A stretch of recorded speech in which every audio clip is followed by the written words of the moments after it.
Isang magandang araw mga kaibigan! Narito na naman po si Shenshen TV na magbabahagi sa inyo tungkol sa kwento ng pag-ibig. Pero kung bago ka pa lamang sa aking YouTube channel, paki-like lang po ng ating video, paki-click na rin ang subscribe button at ganon din ang bell icon para lagi kayong updated sa mga paparating ko pang mga uploads. Chapter 12. After 2 days we stayed in Ilocos. Nakauwi na rin ako sa bahay and still no present of Jabinel. Isa lang din ang ibig sabihin nun. Hindi pa siya umuwi hanggang ngayon. Oo, nagdududa ako. Oo, naghihinala ako. Kasi natatakot akong mawala siya sa akin. Ayoko pagising ko lang isang araw hindi ko na siya nakikita at nakakausap. Ngayon pa lang, nararamdaman ko na yung pakiramdam na maiwanan dahil sa patuloy niya na paglayo sa akin. Kailangan ko na bang tanggapin na hindi naaayos tong relasyon namin? Kasi may nakikita pa akong butas para maibalik namin kung ano kami dati. Para kay Jabinel. Kay Jabinel lang ako. Para sa akin lang siya. Habang nasa Ilocos pa ako, ang dami ko ring iniisip. Ang daming pumapasok sa utak ko. Bukod kay Jabinel at sa relasyon naming dalawa, lalo pang pumapasok si Jolifer sa buhay ko. Nauna kong maligo kay Jolifer. Habang naliligo ako, ang daming pumapasok sa isip ko. Tila pinaparealize ang lahat sa akin. Tama ba nga talaga yung ginawa ko? Naming dalawa ni Jolifer. Gayong may boyfriend ako. Auna na rin akong lumabas kay Jolifer papunta sa sala. Baka mahalata rin kasi nila na iisang kwarto kami nang galing. Ayokong malaman nila kung ano ang nangyari sa amin. Ang tanga-tanga ko talaga. Ang bilis-bilis kong bumigay. Lalo na't lagi akong nawawala. Tuliro. Nilapitan naman ako ni Shanine. Kagigising mo lang ba? Saka, ang aga mong maligo Pagpansin niya sa buhok ko, napangiwi na lamang din naman ako. Masama bang maligo agad? Mainit sagot ko pa sa kanya. Sa bagay, nakita mo ba si Jolifer? Napalunok naman ako ng laway sa tanong niya. Inilingan ko naman agad siya. Bakit? Wala kasi siya sa kwarto niya sabi ni Jacob. Tapos, nakakaloka. Inilak mo ba ang room natin dalawa? Sa kabilang guest room? Doon tuloy ako natulog. Ira pa niya sa akin. Sorry naman. You know, lasing. Ngiwi ko pa. Oo nga.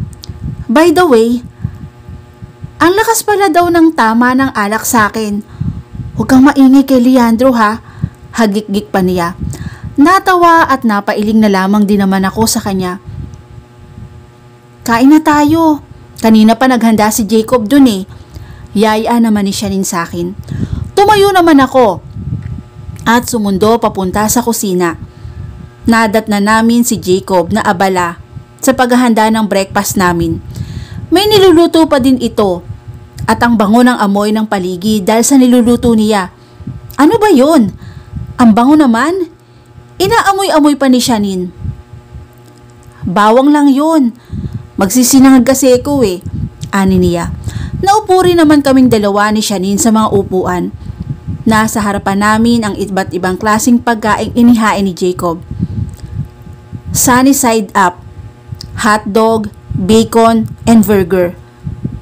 You guys, napatingin naman kami sa bukana ng papasok na kusina nang makita namin si Jolifer.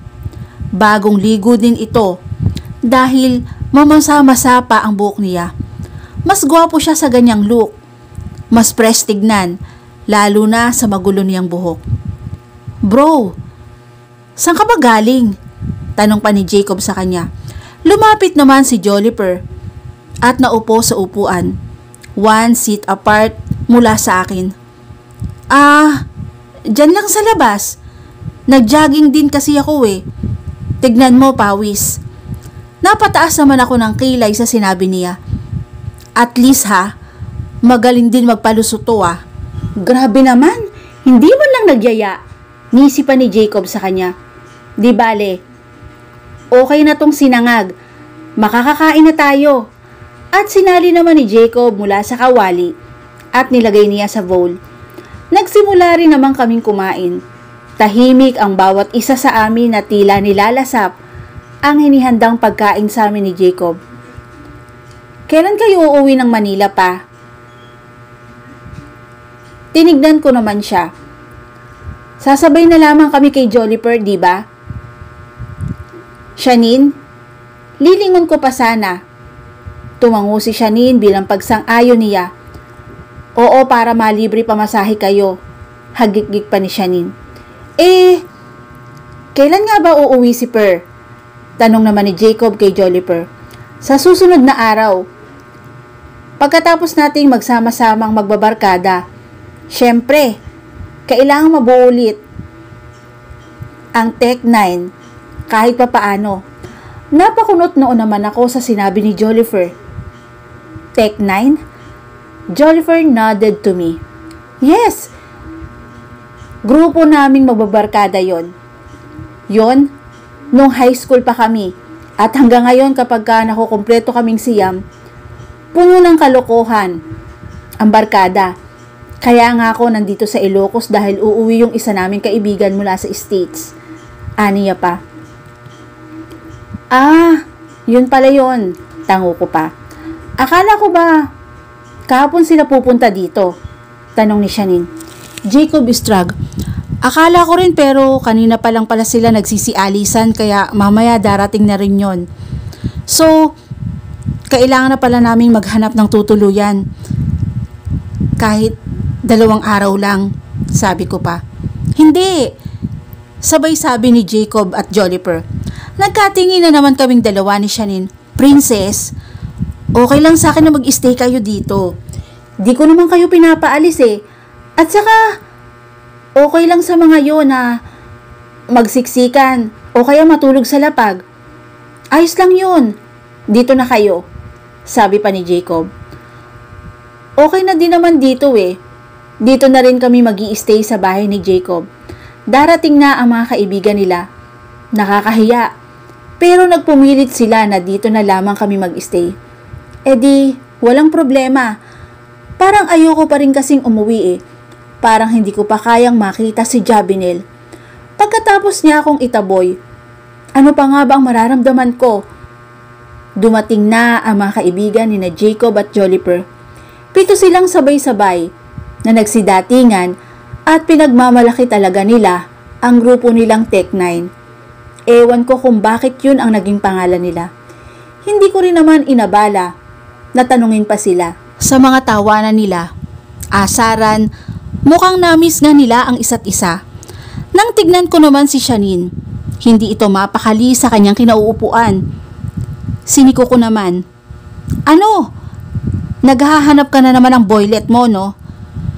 Please lang, Shanine. Isusumbong talaga kita kay Leandro. Agad naman niya akong niyakap. Sorry na, bes. Tinitignan ko lang naman kung pogi eh. Pero in fairness ha, lahat sila gwapo. Hagik-gik pa ni Shanine. Binatukan ko naman siya. Grabe ka. Yung brain cell ko naman. Ira pa niya sa akin. Nang dumaan sa harap namin si Shanine, ang mga kaibigan nito ay huminto sila at ipinakilala naman kaming dalawa sa iba nilang kaibigan. Girlfriend mo, Per? Panunulak pa nung isa sa braso ni Joliper. Gago, hindi. May boyfriend yan. Ngisi naman ito. Sagot sa kaibigan niya. Di ayun, boyfriend pa lang pala eh. Pwede mo pang agawin. Dagdag pa nung isa. Di ka talaga. Iling pa ni Joliper sa kanila. Pasok nga muna kayo sa loob. Basta Per ha, swa kayong dalawa. Promise. Kindat pa nung isang lalaki. Hindi ko naman matandaan ang pangalan. Dahil ang gugulo nila kanina. Naiwan naman si Joliper sa tapat naming dalawa ni Shanine. Uy, pasensya ka na dun ha. Ngayon lang kasi kami nagkita-kita Kamot pa niya sa batok niya. Hinitian ko na lamang din habang sinasabi naman ni Shanine na okay lang. Ang cute-cute nga Tsaka, sa ako na lamang siniko si Shanine. Pasok na kayo sa loob, tayo na, yaya pa niya sa amin.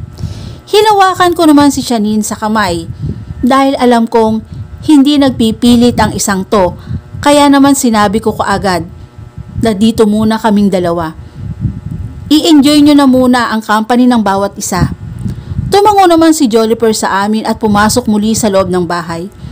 Napahugot naman ako ng malalim na hininga at tinanaw na lamang ang paligid. At least dito, hindi ako nahihirapan. Pero siguro pagbalik ko sa bahay namin, babalik lahat ng bigat ng damdamin ko. Ang saklap. Sa tingin mo pa, may future kayo ni Joliper? I lit up my bro when she said those words. Saan mo naman nakuha yan, Shanine? She is drag. Wala. Napapansin ko kasi na parang ang sobrang close ninyo. At yung mga ikinikilos ninyo, parang may something. Something na mapapaisip ka. Sila ba? Anya pa. So, aminin mo sa akin ngayon, if Jabinel leave you behind, would you dare to fall in love with Joliper? She waited for me to answer her question, pero tinawanan ko lamang din siya. Are we in the most prestigious pageant? Para sagutin ko yung tanong mo.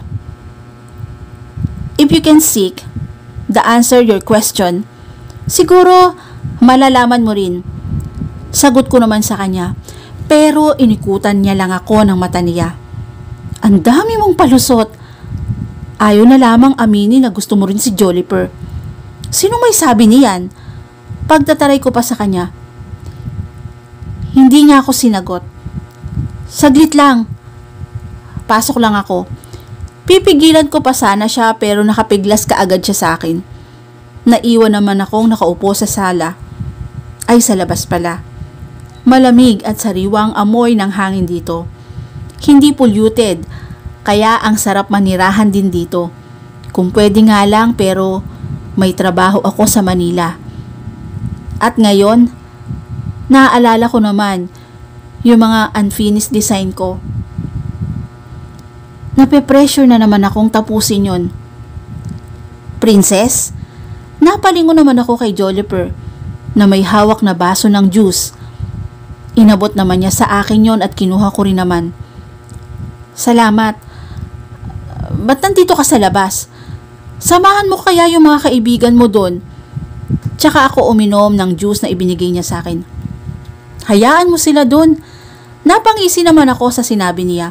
Ay, gusto lang kasi kong itanong sa iyo Hindi ko lang maitanong sa iyo kanina. Napakunot noon naman ako sa sinabi niya. Ano naman yun? Dalian mo. Baka maabutan tayo ni Shanine. Kung ano-ano pa naman ang iniisip nun sa ating dalawa. Nandun si Shanine, nakikipagkulitan na nga anya pa. Napailing na lamang ako sa sinabi ni Joliper. Kung hindi ko lang talaga best friend ang isang to, kanina ko pa nasumbong sa asawa niya. Maharot, pero mukhang immune na doon si Shanine at alam na naman niya ang limitation niya sa sarili niya. Siyempre, ayaw niyang maulit yon. Dali na, ano ba yung sasabihin mo? Inom ko pa ulit. Ano yung nangyari sa ating dalawa kanina? Ginusto mo rin ba talaga yon o hindi? Bigla namang nagbago ang mood ng paligid at maging siya na rin. Napalunok naman ako ng laway sa sinabi niya. Joliper? Hindi, princess. Gusto ko ng sagot mo. Gusto mo bang marinig sa akin? Ang ano? Gusto kita. At higit pa doon. Sa sinabi niyang iyon, napaiwas na lamang din ako ng tingin sa kanya. Sorry kung sinabi ko pa sa'yo to. Joliper, ano yon? Ilang beses nang nangyari to sa atin. Natahimik naman ako saglit. Pero sinagot din naman niya agad ang tanong ko. 3. Taka kong tanong sa kanya. Kung hindi mo matatandaan, may nangyari sa atin kagabi at kanina lamang. At yung isa, hindi mo alam? Taas pa niya ng kilay sa akin. Dahan-dahan naman akong umiling sa kanya. Nung una tayong magkita, iyon ang unang may nangyari sa atin. Hala! Ano yun, princess? Ako nga yata yung may kasalanan.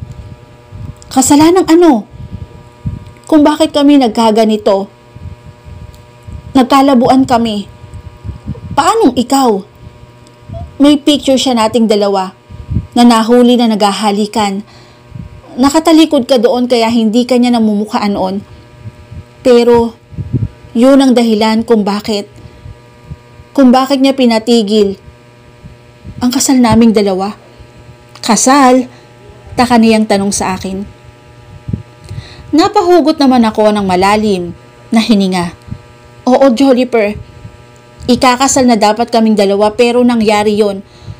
At umabot kaming dalawa sa ganitong sitwasyon. Hindi ko na alam kung anong mangyayari pa sa amin. Napayuko na lamang ako. Handa akong harapin kung ano man ang nagawa kong pagkakamali. Inangat ko naman ang ulo ko at inilingan ko kaagad siya. Hindi, Joliper. Mas gugulo ang sitwasyon. Hayaan mong ako nang umayos nito. Pero mahal kita. Gagawin ko ang lahat para sa'yo. Hindi ko na alam ang gagawin ko sa mga inaakto sa akin ni Jolifer. Princess, ako na lang. Iwanan mo na si Jabinel. Hinawakan ko naman ang kamay niya at ninitian siya. Pero mahal ko pa siya. Sorry. Tumayo naman ako at pumasok sa loob ng bahay at iniwan siya sa labas. Dapat, hindi ko sinabi sa kanya yon. Mali ka, princess. Maling-mali. Natigil ako sa pagbabasa ko ng libro. Nang bumukas ang pinto at napataas na lamang ako nang makita ko si Jabinel. Napapasok at nagkatinginan kaming dalawa pero agad niya namang iniwas ang tingin sa akin. Nagkabala ka pa palang umuwi, ano? Tumayo ako at nilapitan siya. Ano naman ang problema mo, princess? Inis nitong tanong sa akin. Inisihan ko naman siya. Ang tinatanong ko, ano pang ginagawa mo dito? Pagtataray ko pa. Binitiwan niya naman yung mga dala niyang gamit at bigla nitong hinawakan ng magkabilang pisngi ko at mariin niya akong hinalikan.